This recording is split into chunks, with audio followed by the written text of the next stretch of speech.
When I saw him, he was in great pain, and he told me that he wanted to kill himself because the pain was so bad. And eventually it got diagnosed as vasculitis. Is that right, Dr. White?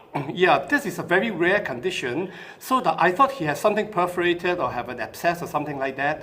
The pain was in the left abdomen. I did a CT scan at about 12 midnight.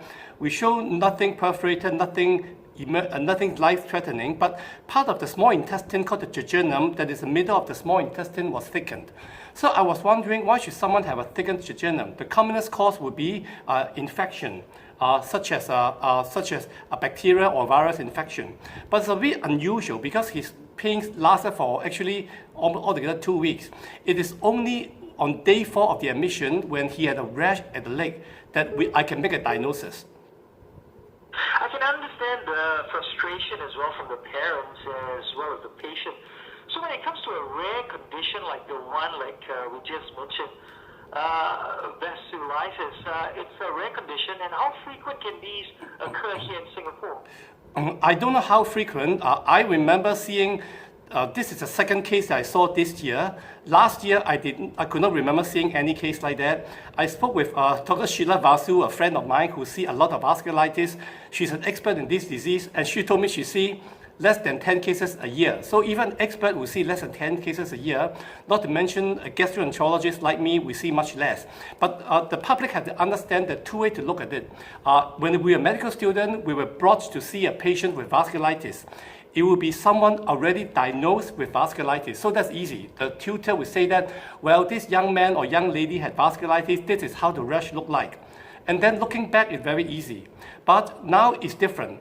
We were presented with a patient with abdominal pain. From that lead to vasculitis is very rare. So looking back is always very easy. In other words, once a specialist make a diagnosis of vasculitis, everything seems to be so obvious. But if you see the patient first time with abdominal pain, you should not and you cannot think of vasculitis until the rash came out.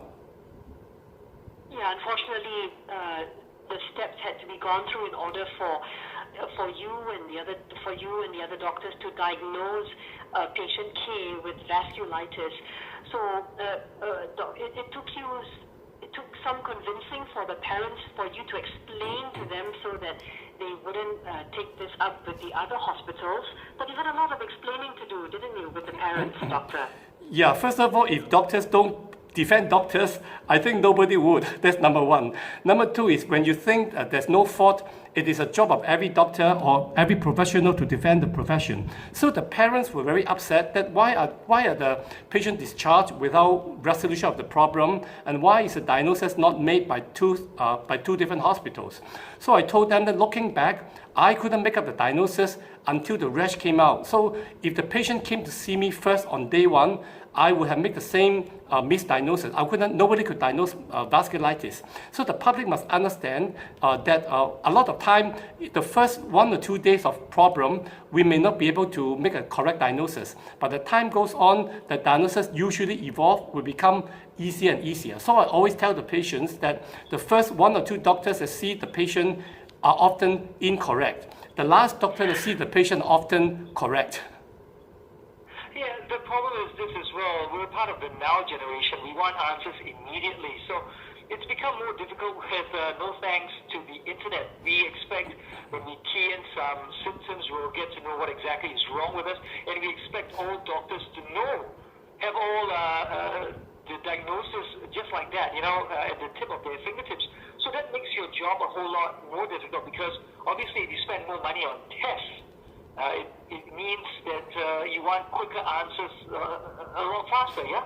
Yeah, that's right. So for example, for this patient, when I look at the CT scan done in the middle of the night, I saw the swollen small intestine, the jejunum. When I look back at the first CT that he did about a week ago, I also saw the same abnormality, but it was in a very subtle form. So the parents were also upset. Why the first doctor didn't pick it up? And I explained, now I know where the problem is. I know where to look for the problem in the first scan, and that became very obvious. But if I were the one that looked at the first scan, it would be very difficult to make a diagnosis. And you also call this new trend outcome-based medicine, doctor. Can you tell us more about that, what you've been noticing? Yeah. Outcome-based medicine. It is like the Chinese saying, if you win, you become the king. If you lose, you become the bandit. Yeah. So the patient have to, when things don't go along well, patient should sit down with the doctors, go through from the beginning, go through all the steps, all the tests to find out if there's something missing. I think that would be the correct way. Unfortunately, I noticed that sometimes when things didn't turn out right, when the diagnoses are not made promptly, patients often think the first doctor, the second doctor are no good. That is often not the case. My advice to patients is if the diagnosis is not obvious, if patient condition don't improve, sit down with the doctors, go through the symptom, maybe something is evolving, be patient, rather than blame the first or the second doctor. Yeah, speaking of evolution as well, sometimes diagnosis also becomes more and more difficult because of our very populated, connected world. Viruses will continue to evolve, medical conditions could change, and diseases become more difficult to pinpoint. Am I right? You're absolutely correct. You can be a very good doctor. I wish I was.